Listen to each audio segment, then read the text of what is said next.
It is our differences that attract us to each other. And then they drive us crazy. And a lot of the struggle that happens in relationships is fundamentally trying to get you to be like me.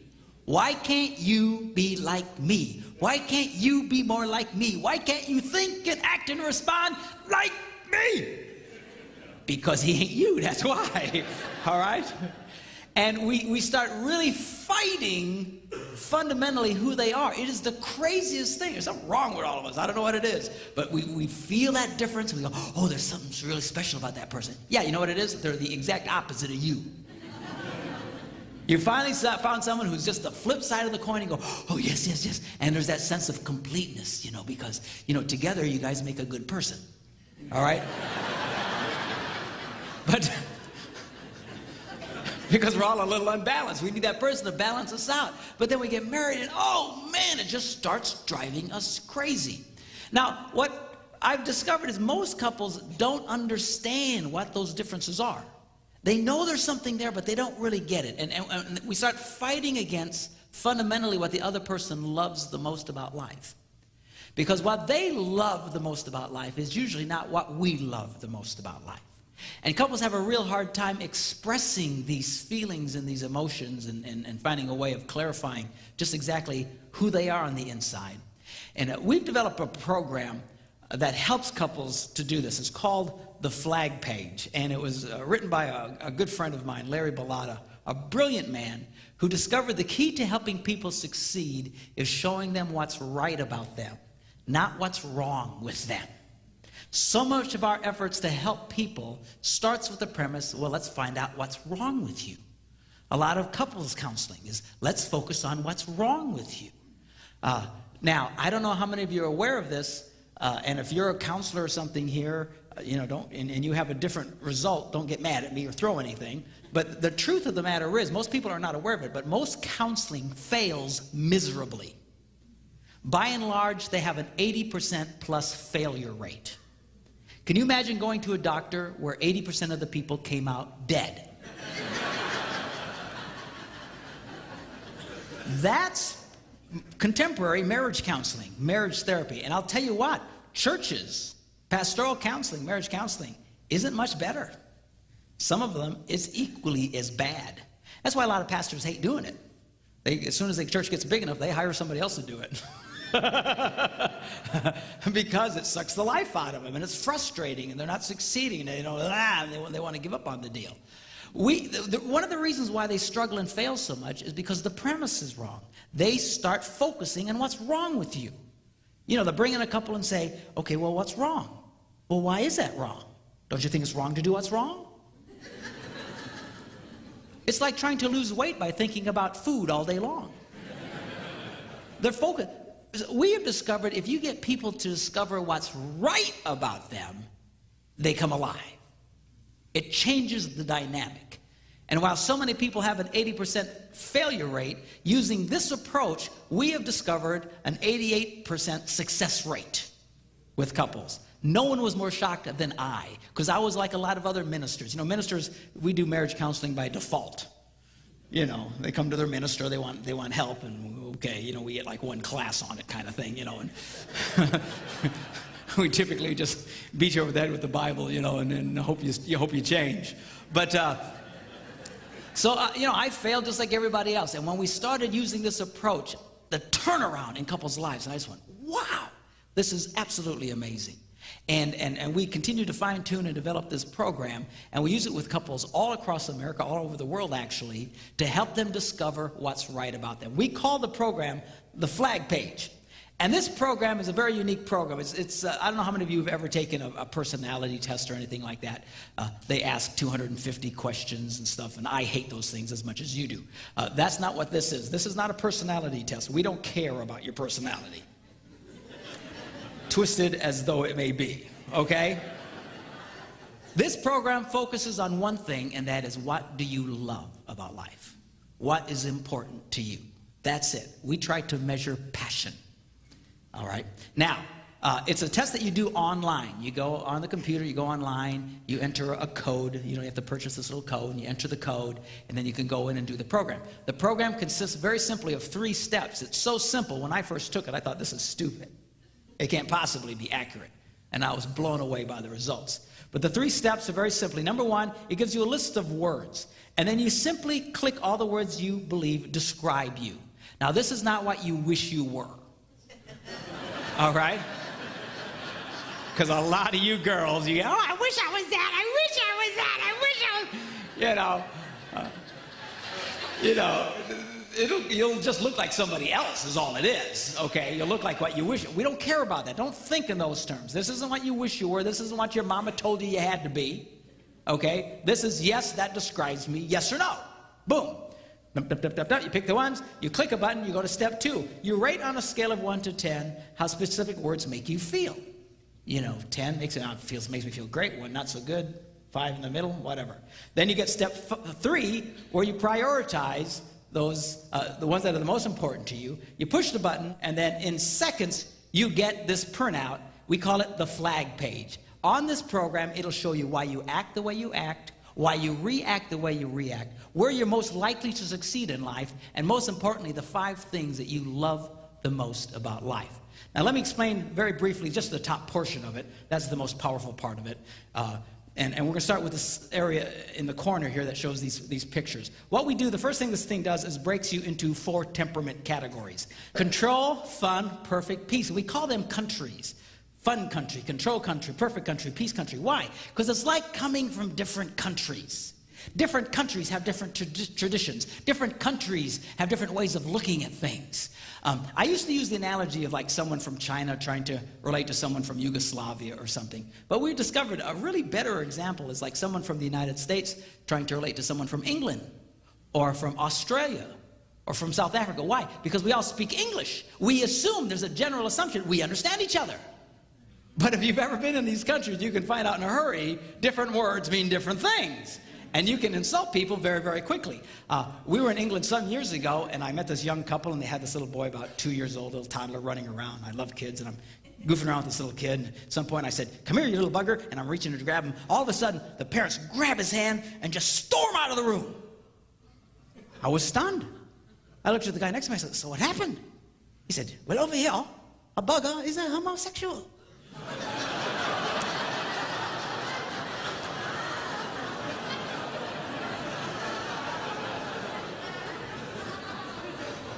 Well, that's not what I meant, okay? And when I told the couple, I apologize. I'm sorry, that's not what I meant. That's not what it means where I come from in Wisconsin, all right? But you know what? They didn't care. They didn't care. They stayed offended. They stayed upset because you don't do that in our country.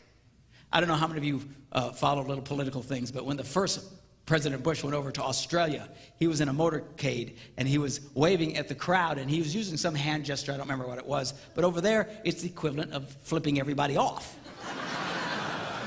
It's like going down the crowd, hey, how you doing, good to see you, and all the people got upset and offended, and of course he had to apologize later because over there, that's what that means, but not where we come from. And it's like that from these emotional countries.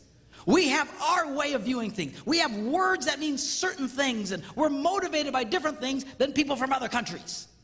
And inevitably, people seem to marry people from completely opposite countries. Not always, but a lot of the times. It's very, very funny to watch. Now, let me give you a quick breakdown on these 4 countries. First of all, we have the square, black and white country of control. These are the people who just want to get her done. Need to get her done. Just get her done. All right, their favorite vehicle is the bulldozer. They just hop on that bulldozer and plow everybody over to get something accomplished. And they just, rah, they're focused on what they're doing, not who they're killing while they're doing it. Because their greatest desire in life is they want appreciation for what they do.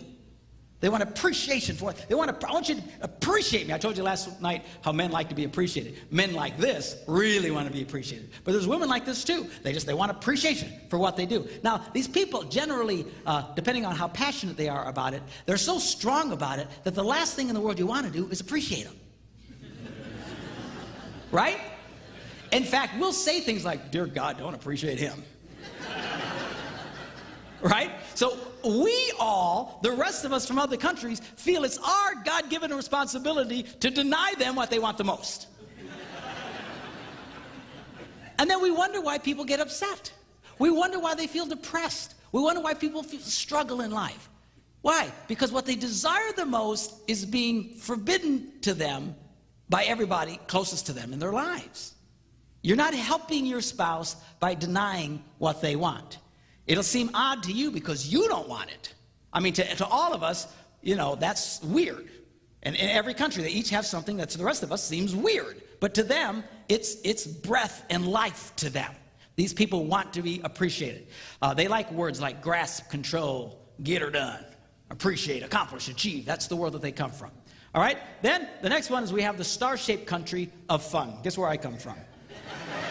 All right? Now, these are the people, they just want to have fun. You know, we love it. And our favorite vehicle is the jet plane. High speed, no limits. Of course, we're famous for smashing into walls and not seeing where we're going. And of course, we think it's hilarious. You know, and then we just get up and take off again. And it's not so funny to your spouse, who's tired of seeing you smash into walls all the time, right? But we don't care. Our greatest desire is, look at me, look at me, look at me, look at me, look at me. We love to be noticed. Fun people love to be noticed. Their favorite environment is being noticed in a crowd of people. Just, look at me, look at me, look at me, look at me. That's fun people. That's why they'll share horribly embarrassing situations that you would never share. It's true. Why can they do that? Because we just look at me. We don't care. Look at me, look at me. Look at me, look at me. I was in Ohio, and I got on one of these shuttle buses, you know, from the airport to the rental car thing, and this lady hops on the bus, and she's just loud. You know, fun people are loud, loud, loud, loud. Why? Look at me, look at me, look at me. And she's just talking. The lady's hilarious. She's got us all laughing on the bus. I knew right away what country she came from, you know. She was she'd just come back from Rhode Island, which is about the size of a postage stamp, and describing how it took her 9 hours to get from the airport to her hotel. Now, it only takes 20 seconds to drive across Rhode Island, but it took them 9 hours. And she's describing how they kept going in circles and stuff like that, and she thought it was hilarious. It's an embarrassing thing. And then she says, and then we finally got to the hotel, and it was this hotel, and it was so neat because when we looked outside, it had the biggest, fullest moon we ever saw. It was so beautiful. And she's describing it in detail, and she's kind of pulling us all in. And she says, the most amazing thing about it is it never moved all night. It stayed in that same spot. And I'm thinking, really?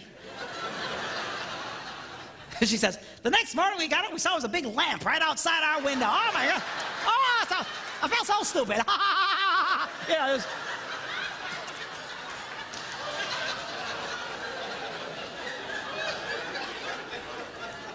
Now you realize she's sharing this with complete strangers.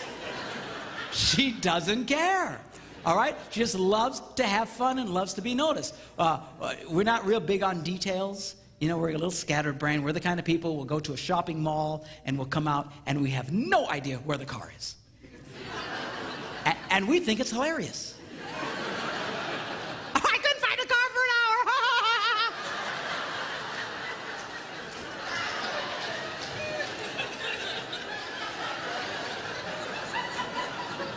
And of course, your spouse is not nearly as entertained by this. Highly irritated, okay? And what do? These people, they want to be noticed. All you fun people, what have you heard all your life from people? Oh, God, don't notice them. Don't encourage them. Don't encourage them. So everybody closest to you works the hardest to deny you what you want the most. And if they succeed, you will be depressed. you will be frustrated. You will not be happy if they win. There's this constant war between the countries here. Now look at the words they like to use. Really, happy, good time, funny, great, ha ha ha. Now, we get a lot of people from Fun Country coming to my event because it's called Laugh Your Way to a Better Marriage. And just the title alone, they're in. Ah, okay, let's go. I love it. I love it. And what are they doing? They're trying to sell everybody by using their words. So if they're married to a control person, they're coming up saying, oh, come on, you need to come. It'll be really fun. It'll be really great. Oh, we'll have such a blast. But you're speaking Swahili to this guy. See? Because there's not one word you said that appeals to him at all. No, come on, it'll be really fun, it'll be really fun, it'll be really fun. We all like using our own language. And then we can't even begin to comprehend why the phrase really fun doesn't motivate you to come. All right? If you really wanted to succeed with Mr. Control or Mrs. Control, you would use their language. You would say, honey, you know, we ought to go to this thing because we'll be able to achieve more in our marriage, we'll be able to accomplish more, we'll be able to get more done, and we'll succeed more in our relationship. Now you're talking his language. Do you see the difference? But we don't want to do that. We don't even care what the other language is. We just want to use our language. And it gets us in trouble. So this is important to try and understand. Then we have the people from the diamond-shaped, hard, perfect world of perfect. And these are the people, they just want to get it right. It's just details, details, details. They view the world under a magnifying glass, you know. And they're always looking for flaws. And their way of saying, I love you, is let me tell you what's wrong with you. You know what I'm talking? Some of you got that. You always telling your spouse, you know, you need to quit doing that. You need to do this better. And why do you know, this is their version of love. If they didn't care, they'd let you just burst into flames. They wouldn't care. You're about to drive over a cliff, they don't know you, they don't care, just see you. You know. But if they love you, they're always pointing out what's wrong and how you can be better. These people, they're perfect, their ideal vehicle is the train. That's because unless this rail is exactly, it has to be exactly from the same distance from this rail, or the train's not going to move. These people are often accused of being control freaks, and they're not, and they get mad. If you have a spouse that you say, you're just a control freak, and they get mad at you, I promise you they're not a control freak. They're probably a perfect person. Control people, when you accuse a control person of being a control person, you know what they do? They go, that's right. You know, they love it. Rawr, rawr. That's right, I'm a control. Get out of my way, you know. But perfect people are often accused of being controlled, but the reason that it feels like they're controlled because they're always stopping the train. They're train stoppers. They're not controllers. They're not trying to control the environment. As control people like to control the environment. They like to do this, do that, put this here, do that. They light up with that. But perfect people, they just want to get it right. That's their desire. Get it right. Let's get it right. Let's get it right. Now, it doesn't mean it is right. It's just right to them. These are the people that if they were on the Titanic, the only thing they would be concerned about is that the furniture stay arranged on deck. The rest of us would be on, we're dying, it's gonna sink, who cares? I'm sorry, it's policy. We gotta keep these chairs over here because that's what it says in the manual, you know. You ever run into somebody like that? That it seems like for the lack of every bit of common sense in the world, they cannot see it because it's in the manual. That's the way. These are perfect people. They make some of the greatest workers in the world because they'll follow, you know, the manual to death, you know. Now, these are by nature the most creative people in the world. Your best architects, your best artists, your best designers, your best musicians. Janet comes from the world of perfect. It's her highest score. They take details and they make them come alive. They are creative geniuses, all right? But they are by nature the world's most sensitive people. And what they desire more than anything is really not perfection. They just want you to be sensitive to their feelings, which is something you'd never even connect that. You think, well, they want perfection, they want to view stuff, they want everything. No, no, no. Their greatest desire, sensitivity to their feelings. It really throws everybody because no one picks that up because they're always throwing darts at everybody. That's wrong, that's wrong, that's wrong, that's wrong, that's wrong, that's wrong, that's wrong. Okay? And then we try and throw the darts back at them. Okay, but they don't handle it very well. They don't like it. They get their feelings hurt all the time. Perfect people always walk around. They're always hurting all the time. People are always offending them, and they feel things very, very deeply. And a lot of them carry a lot of hurt and pains from even years ago. It's a real struggle for them. Again, they're creative, brilliant geniuses. God loves them, and God made you the way you are. But they have a real hard time letting go of stuff. See, control people, if you offend a controlled child, he'll push past it. You offend a fun child, he'll laugh it off. You offend a peace child, he'll make peace with it. You offend a perfect child, and they can carry the pain of that well into adulthood, some of them for the rest of their lives. If you have perfect children, you need to be very careful with them. They're very, very sensitive people. Again, they're brilliant, they're wonderful people, the most misunderstood people. When I'm flying home at 35,000 feet, I'm really hoping the guy who designed that came from perfect country. And not from fun country, you know. Bad.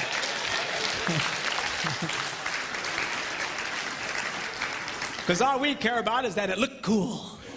And if it blows up, we go, oh man, did you see that? Oh, let's make another one, you know. So we just...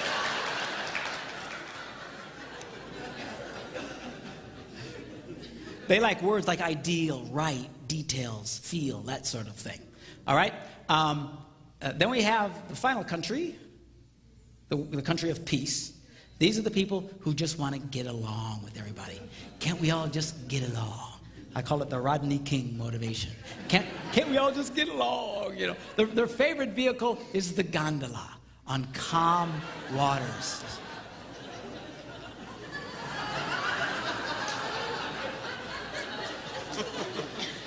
They hate emotional waves. They just hate it. Inevitably, these people marry people who do belly flops in the pool. Stop it! You know, they just hate it. It drives them crazy. This picture of a person in a hammock while mowing the lawn, that's not laziness to these people, that's efficiency.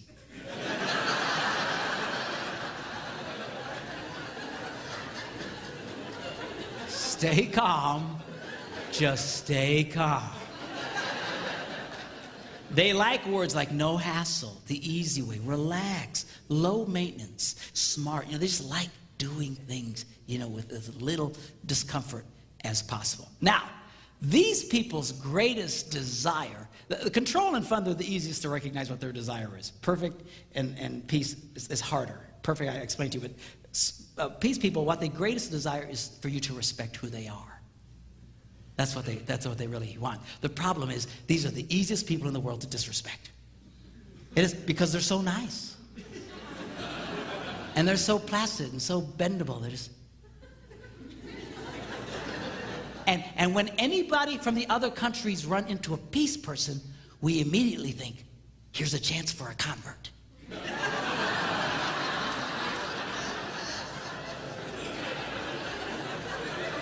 That's what we do. We can get him to the dark side. Follow the dark side. Because we think, because they're so nice, they really need what we have. And we can bring them to our side. So control people, you know, they'll come to a peace person and say, you need to get more done in your life. And a peace person will go, okay. And a fun person will say, you need to be more excited about life. And they'll go, okay. And a perfect person says, you need to get it right. And they'll go, yes, you're right.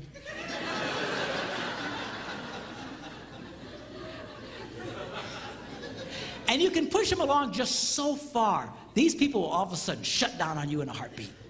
And the reason, and it'll shock you to say, what happened? It's because at some point you start disrespecting them and you start insulting them.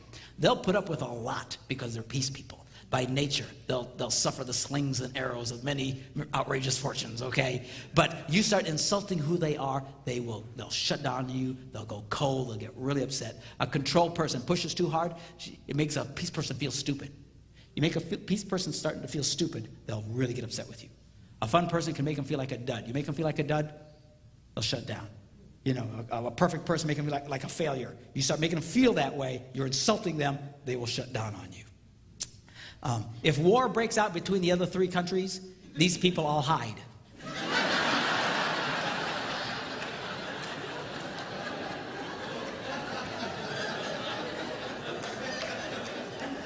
And they come out and join whoever won at the end. You know, that's...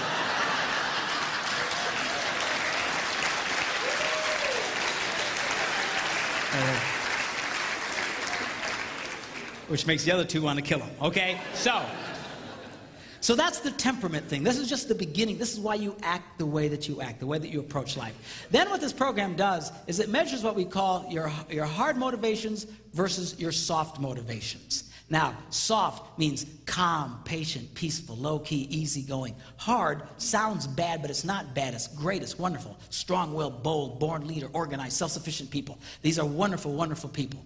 And sadly, in the world that I come from, in churches, we tend to really favor soft people, you know, and we kind of dislike hard people. But it's very, very unfair because they're both wonderful.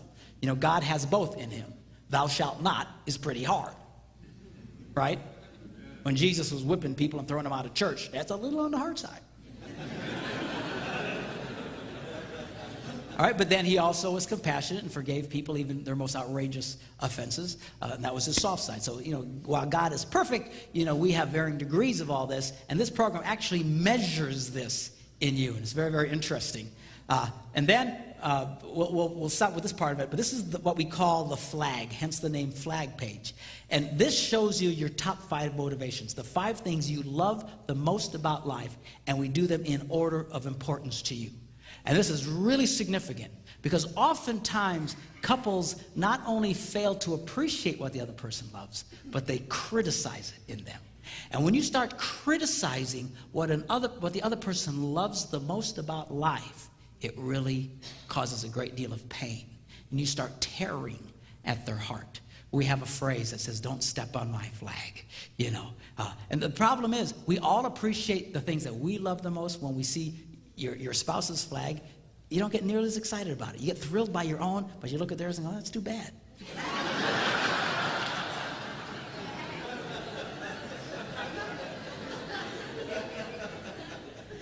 Now, we're going to take a break. When we come back, I'm going to show you, I've got a couple of couples, guinea pigs, that have already taken this program, and I'm going to bring them up on the stage, and I'm going to go through just a part of their flag with them so you can kind of get a sense of how this program works and how couples can try and learn so much about each other and learn how to succeed with each other. So we'll do that when we come right back, all right?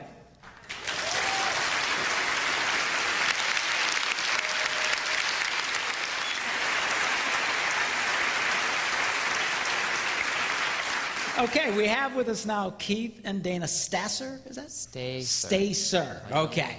And we're going to look at the Stacers. They're my next guinea pigs here. Okay, so we look at Keith. His is a fun guy. He likes being up here. Look at me. Okay. Look at this. 188. This boy's on drugs, man. I'm telling you. Just loves fun. Just great sense of humor. Life of the party. Never a dull moment. Can you tell? Can you tell? Can you tell? 188. Okay. 78, perfect. Fun, perfect people. We call these people the world's greatest entertainers, or the most creative people. You know, they have fun, but they get it right. And they get it right, and they have fun. Then he has a P score of only 63, a control score of only 27. He barely has a pulse.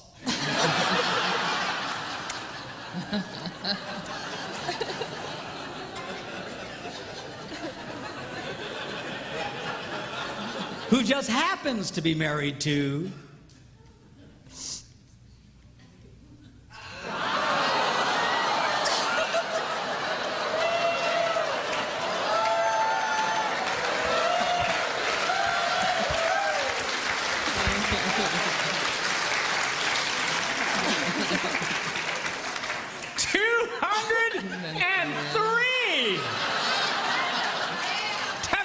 the charts.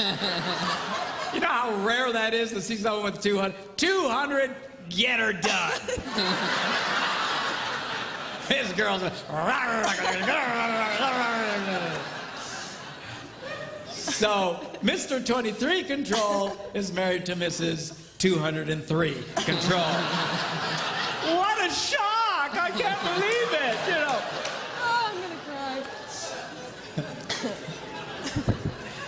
Now, her next highest one is peace. So she's what we call a control peace woman, peace control woman. We call these people the world's greatest managers. Why? They get stuff done, but they get along with people. They get along with people, but they get stuff done. And that's her world. That's the world that she moves in.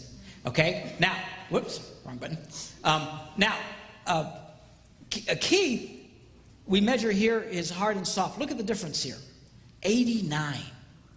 He's very high on the soft side, very low on the hard side. Here's a guy who's very much a soft-hearted guy. Desires to be very relational. That's a huge jump, 89. Usually, and I don't know Keith, but usually guys like this, if you force them to go into the hard side, you don't like the result. These are the guys, they get upset, they go psycho on you.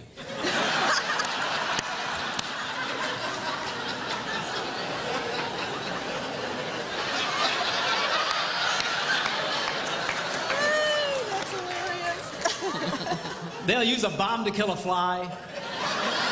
They will nuke the joint. I mean, they will go off on you. And the good news is you don't see it very often, but when you see it, it just freaks you out. And everybody says, why are you so upset? You don't have to get so upset, which only makes them more upset. The reason they get so upset and the reason they so overreact usually in tough situations is they don't like being there. What they're trying to do is kick back to the soft side. They don't like being there. I think of the Incredible Hulk. Don't make me angry. You won't like me when I'm angry, okay? Now, Dana is a balancing woman. She can be comfortable doing black and white as well as being very relational. It's harder for him to be confrontational and direct with people, but not for you, okay? No, which no problem. Not a problem. It's a lovely thing. Now, the reason that can mess with you, and I don't know you guys, but a lot of couples, they can feel bad about that because our culture approves of hard men, like the first guy that was here, and soft women.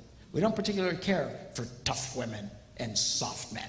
And a lot of times, they can feel like there's something wrong with you. There's nothing wrong with you. This is exactly who God made you to be, and it's fine.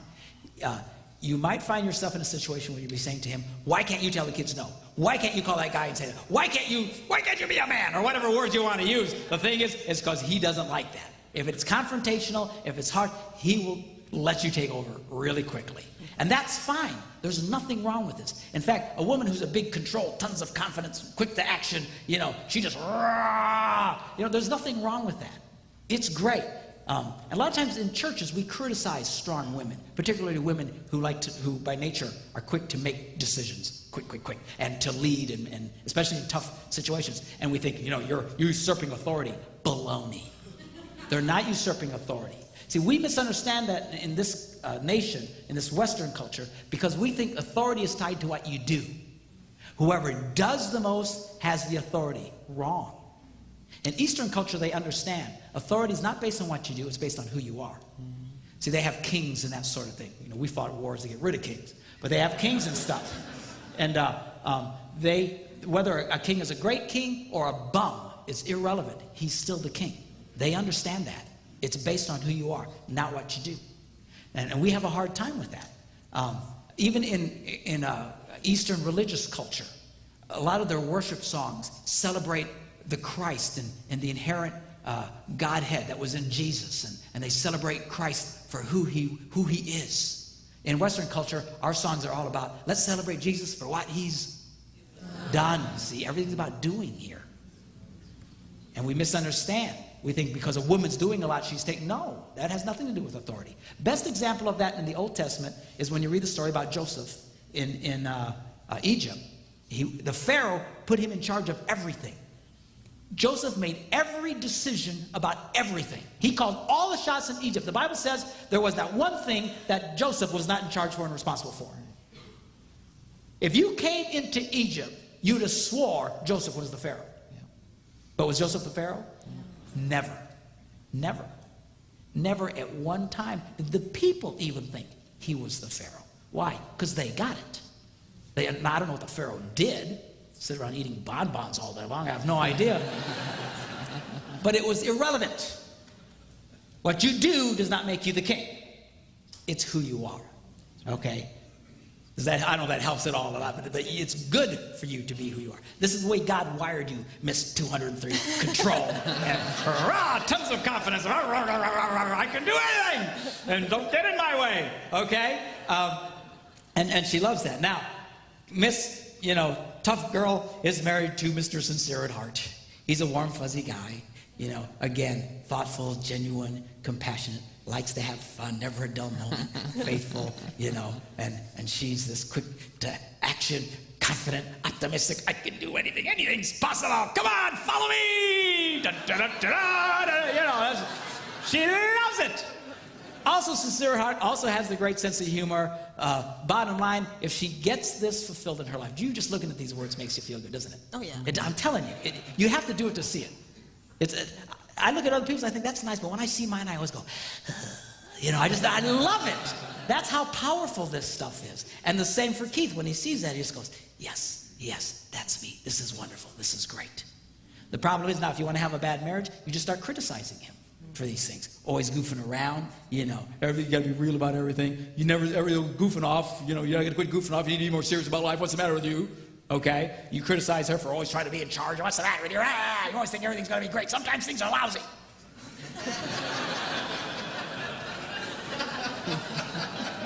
You need to be more real. What's the matter with you? And when you do that now, see, you could say that to me, it wouldn't hurt me. Because I don't have any of this. I just go, all right, I can work on that. You do that to her, now you're tearing at her heart.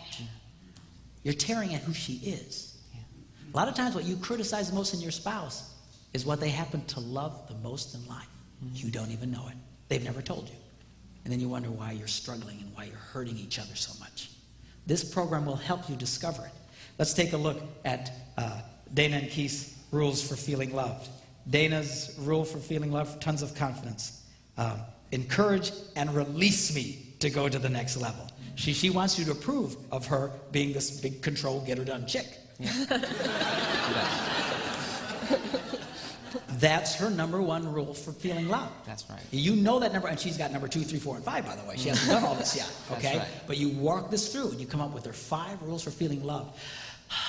Tell you, it's impossible for her not to feel happy if you respect those in her life. And for Keith, sincere at heart, his number one rule is I need you to sincerely appreciate me. And when he says sincere, it means to be real. You got to be very, very real with him. Again, these guys who have sincere, they can smell phony a mile away. They can tell when you're being, just blowing smoke at them.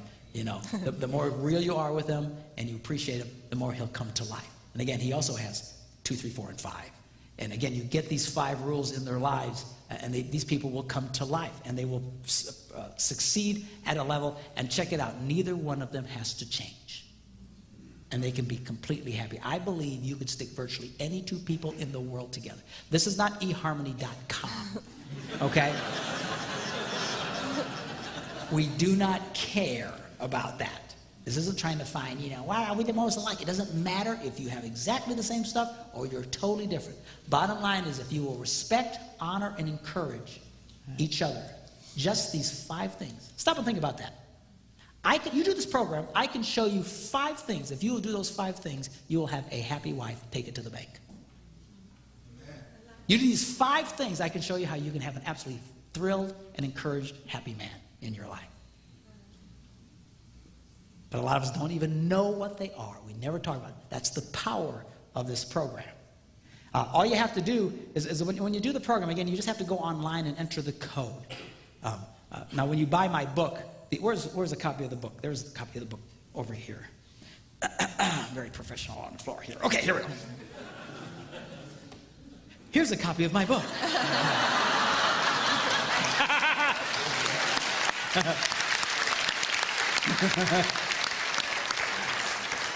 Very professional, yes. Anyway, It's blue, see? And it's called Discovering Your Heart with the Flag page. And when you get the book, it comes with a code in the back. And you take the code and you go online and you enter this in. Now, you need one code for each person. So if you want to get the book and you want one for your spouse, you'll have to buy the code. The codes are only $10. They're very affordable.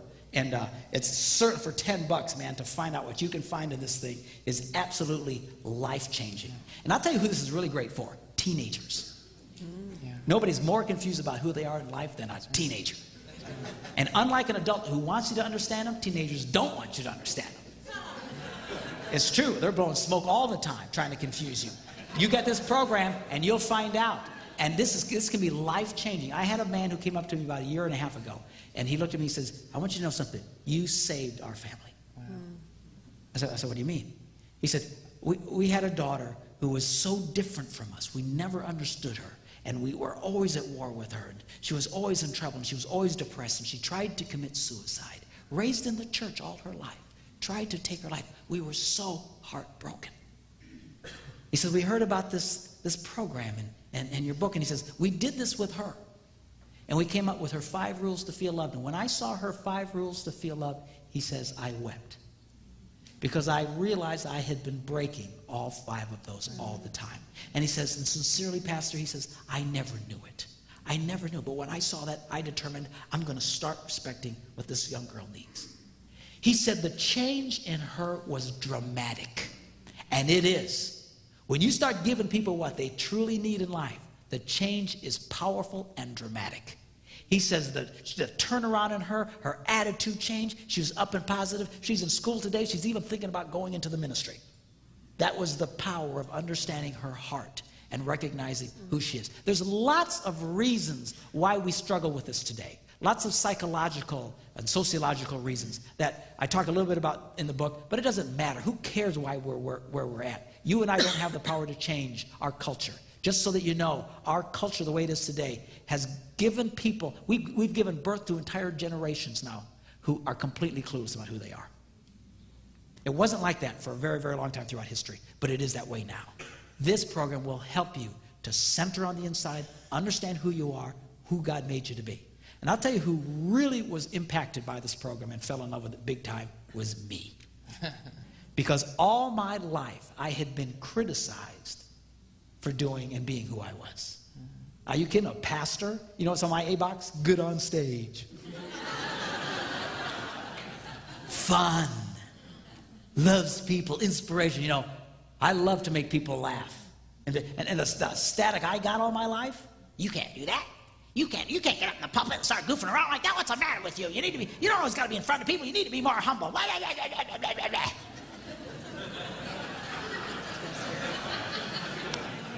All from men who did not have any of those things in their hearts. They didn't have it. I had it. Something's wrong with me. All my adult life, I spent the majority of my time, I'm a musician. I'm very good at what I do. I was also a video producer. And churches loved hiring me because I was in charge of their music programs and helped do their multimedias and stuff. And I spent, here's a guy who loved to be in front of people, inspire people. I spent the majority of my day in a dark room with a computer or a keyboard. Na na na na na na na na na. Na na na na na na na na. Na na na na na. And the thing is, I'm very good at it. And I was told all my life, all that matters is you're good at what you do. Wrong. It's important that you love what you do.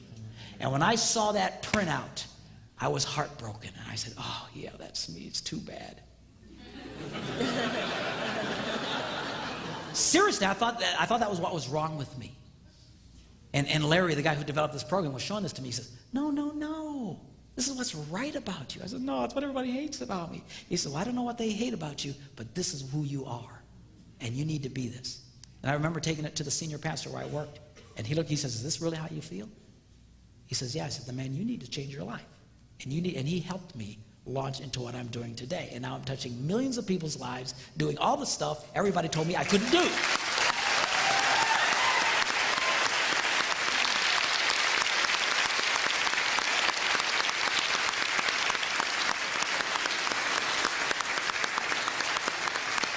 So to all those people who said I couldn't do it. All right, that's what I got to say. All right, thanks you guys. God bless you. When we come back, we're going to do the Yo Mama session, the #1 key to incredible sex. See you in a few minutes, all right?